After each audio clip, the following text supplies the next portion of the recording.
Mark Rogers TV talking some Big Ten football as we look at Maryland's defense under new defensive coordinator Keith Dudzinski. He was the inside linebacker coach. He now is elevated to defensive coordinator. Brian Stewart on the streets. He's out after 3 years as DC in Maryland. The defense was 21st in the nation in total defense in 2012, then slipped to 44th, and then last year, 97th. What's the big difference? Well, they moved to the Big Ten. They faced across the board better offenses in Ohio State, Nebraska, Wisconsin, Michigan State. Some better offenses there in the Big Ten, we believe. 97th in total defense. That's not going to get it. 111th against the run was Maryland last year.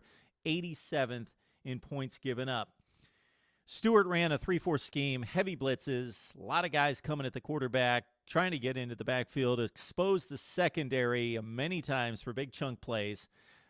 They lose most of the front seven on defense, and that includes their best defensive end, Andre Monroe. They also lose two of the top 4 tacklers in the Big Ten in Farrand and Goree. The second and fourth leading tacklers in the Big Ten are gone, and Monroe, again, a very talented D end, he's gone as well. So the front seven obliterated. We don't know if that's a good thing or a bad thing when you really look at the performance of Maryland, especially down the stretch.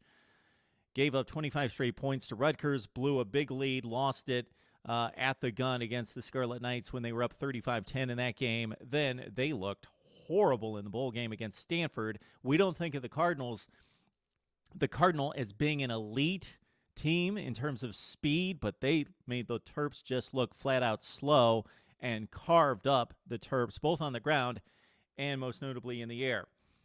Bring in defensive tackle Adam McLean. He was the 12th rated defensive tackle in the country, 83rd overall player according to ESPN's Top 300. It was Maryland's lone Top 300 player in the 2015 class.